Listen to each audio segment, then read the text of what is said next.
Our fourth speaker is Ibu Julia Gouw, the former president and the COO of East West Bank. She currently serves on the board of directors Pacific Mutual Holding Company and Pacific Life Corporation. She also sits on the advisory board for the Ronald Reagan Medical Center and board of overseers at the UCLA Health System. Ibu Julia was also a member of the trusteeship at International Women's Forum, affiliate organization that connects prominent women in leadership positions across various professional fields. Please welcome Ibu Julia Gouw. Hello everyone, my name is Violin Lee and I am here representing PERMIAS Nasional. Today I have here with me Ibu Julia Gouw and I'm super excited to be sharing a conversation with Ibu Julia. Ibu Julia is the former president, chief operating officer and a member of the board of directors of East West Bank and also a member of the trusteeship and affiliate of the International Women's Forum, an organization of preeminent women of achievement and influence in diverse professional fields. So hello Ibu Julia. Happy Independence Day. Alan, it's great to see you again. How are you, Ibu? Oh, I'm doing well. Thank you for having me here. And good morning, good afternoon, good evening for the PERMIAS members that are watching this. I want to give a shout out and congratulate you, PERMIAS, for creating this event. It's such a great event, and also you're doing, fundraising for Dr. Share. So congratulations, a very, very worthwhile cause, for you to do. Thank you so much for your kind words, Ibu. Now let's jump right into our first question. So when you first took on the position of president and COO of East West Bank, there was still a lack of women leaders in the banking industry. Do you feel that society needs more women leaders, and how would you encourage Indonesian women to break the glass ceiling? That's a great question. Definitely, I really do think that women can bring good things, like when they are incorporated in the leadership, as in business as well as in government in the United States. Very, very few women are represented at the very top leadership level. So for Fortune 500 companies, only 7%, are CEOs that are women, and for the corporate boards, only 20% of corporate boards are women. And for the government, even though we have the highest number of women in Congress, it's only 25%.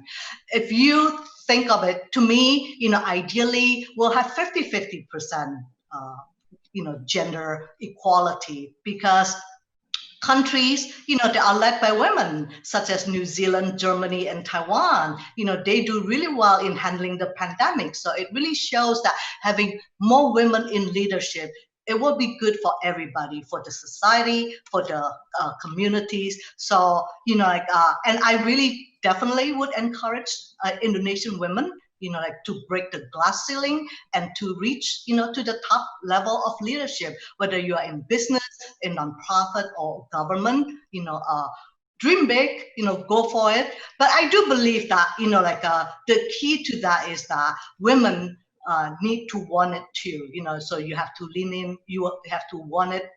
You have to have an ambition and dreams, to go up into the leadership level, because it's not going to be a smooth road, everything, has ups and downs. Sometimes you move forward and then 2 steps and going back 1 step. But the key is to persevere. And, when you persevere and, you enjoy, the process and the success that you make, you will never know, how far you can achieve. But another thing that, here in the United States that can be helpful also is some government public policy. For example, in California, it's the first state that requires all publicly traded companies in California to have at least 1 women board members this year. And it will increase to 2 or 3 depending on the size, of your board by 2021, by end of 2021. So that really, has, increased the number of women in corporate boards. So I think that is a combination, like for the women to want it, and for the policy that give opportunity and equal opportunity to women would really help for the women to succeed. Wow, I didn't know that actually, and that would be a great idea for Indonesia to incorporate in the future. Yeah.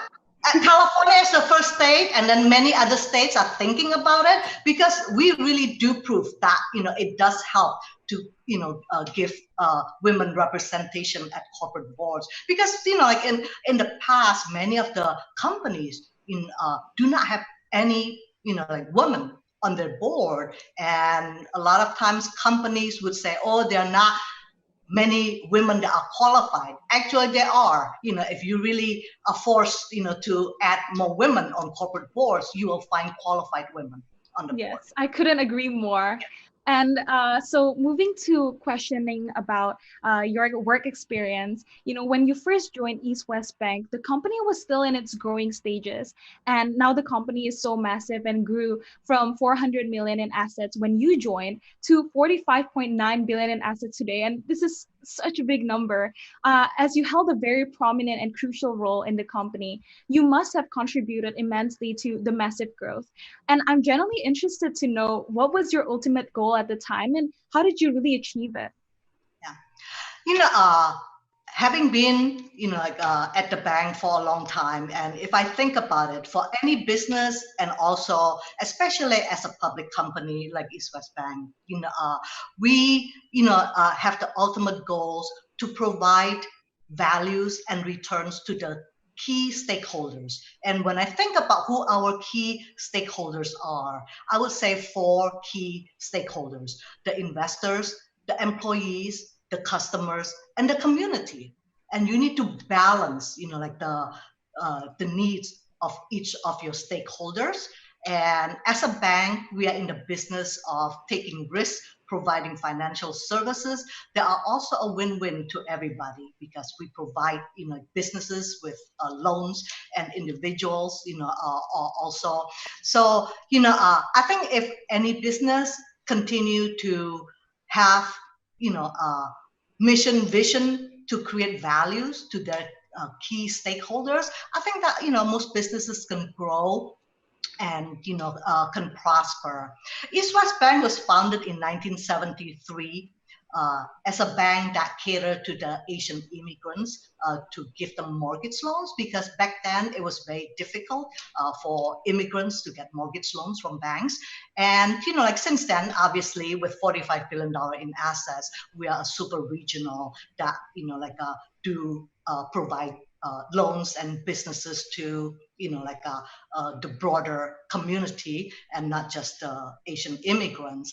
I would have a story that equate East West with B of A. Many people didn't know that Bank of America was founded in San Francisco in 1920 something, and to give loans to the Italian immigrants. But now, as B of A is one of the biggest banks in the country, it no longer, is a bank that caters mostly to a certain segment of the population. And United States is a country built on immigrants, and it's a land of opportunity for many immigrants, where immigrants started a business catering to their own community first, but later can grow and outgrow and provide services to the general public. Wow, that's a really good advice. And to focus on not just the internal of the organization, but also the external and the all-around organization is really good advice, Ibu. And I know that, other than your success and your work experience, you are also profoundly passionate for advocating for mental health. And that is super impressive.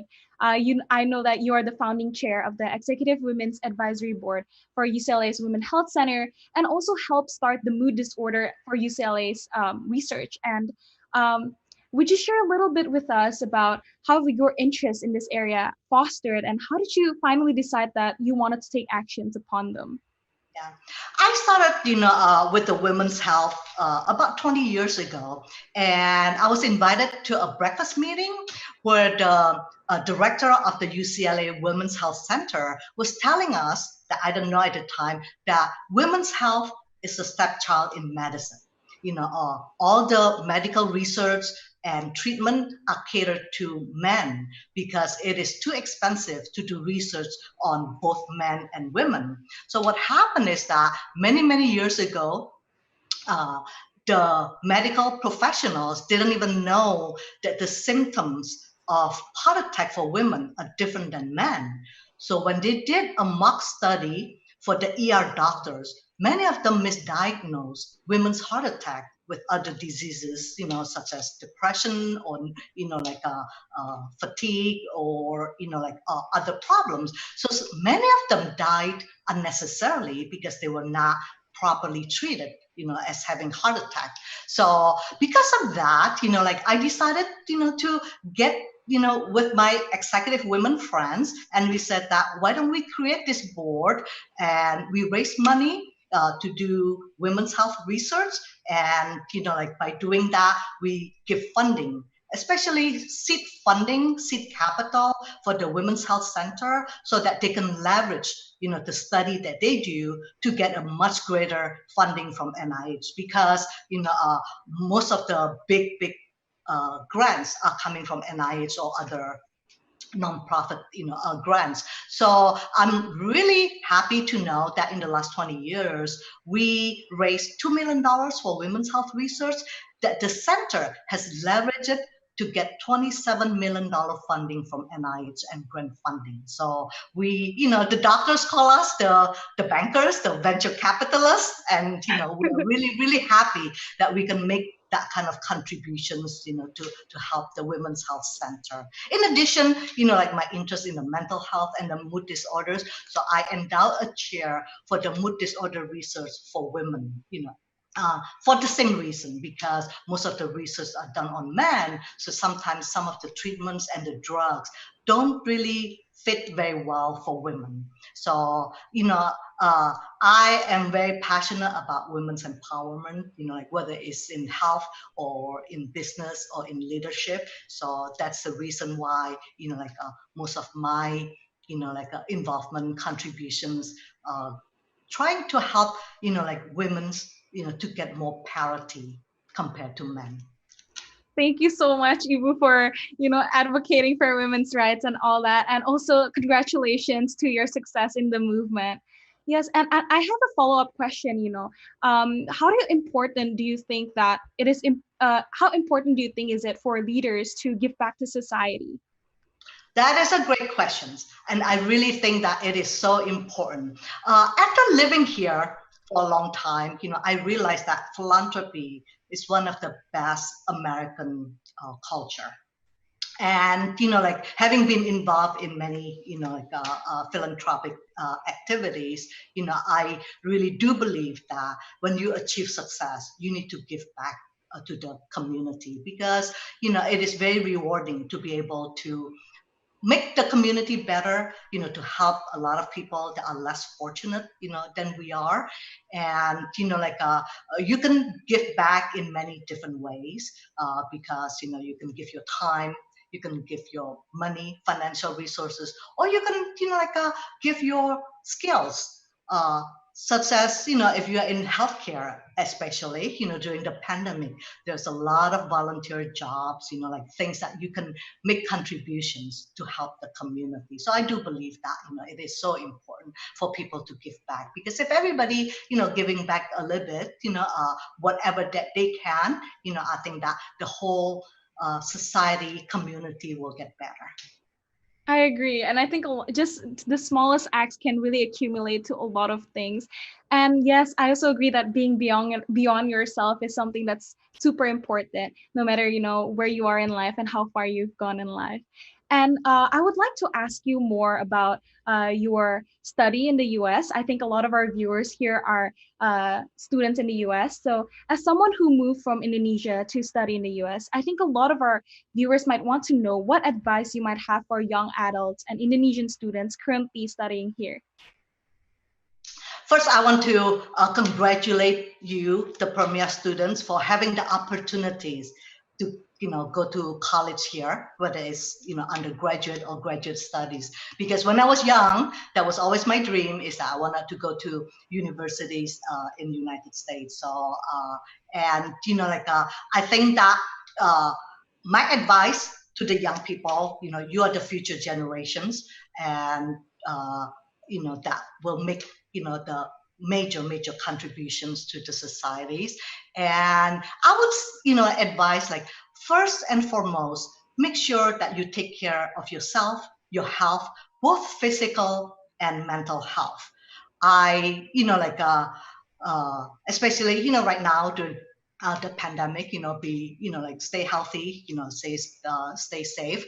But in terms of mental health, I recently learned that Asian American college students have the highest suicide rates among any ethnic groups in the United States. Well, I don't, have the statistics for, like foreign students, Indonesian students in America, but, sometimes they're going to college, leaving home, and with a new environment, it's a very challenging time.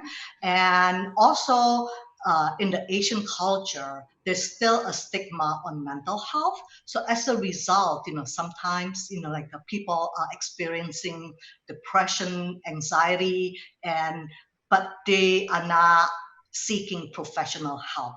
So many of the colleges, in the United States have counselors, therapists, people that can help you. So reach out, if you feel that, you may be experiencing depression, and especially if anyone, having any suicidal thoughts, they really should reach out, because life is precious. You have a long time to go, and many contributions to make to the world. So first and foremost, take care of that.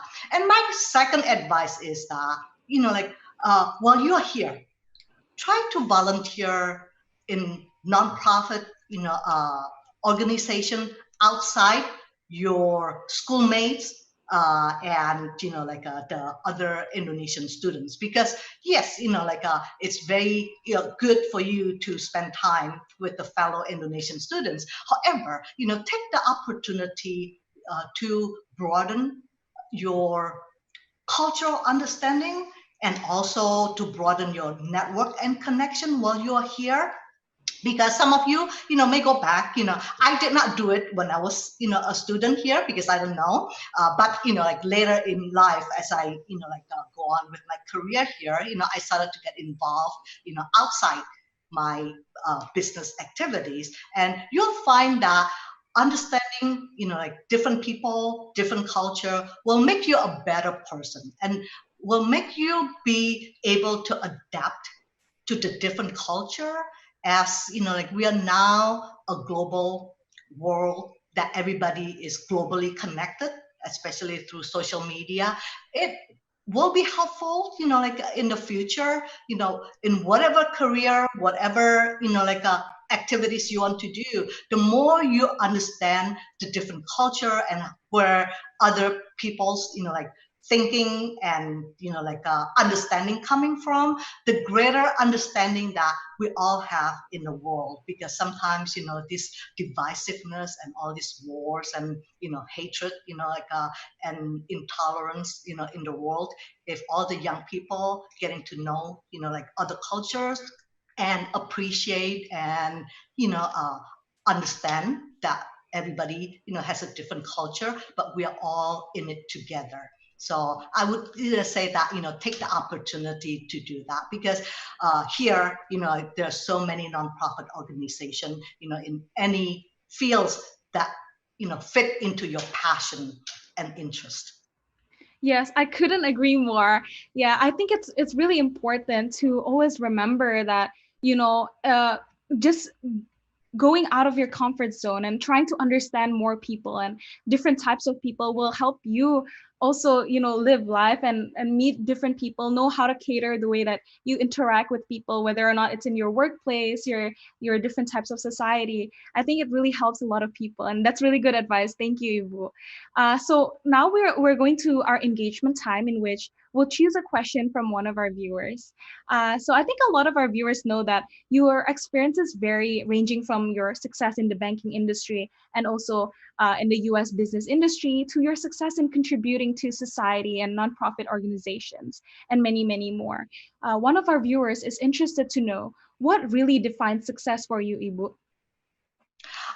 Define success as that you're achieving and giving back, because it's not one thing that this is the only goal before you view yourself as success, and also I would also encourage people to not be so focused that if this is my goal, if I don't achieve that, I'm a failure, because sometimes that is a very self-defeating attitude, because most of the people that are successful, they never quit, because quitters are not successful. So I think the key actually is that to not define yourself that I'm not successful if I don't achieve X.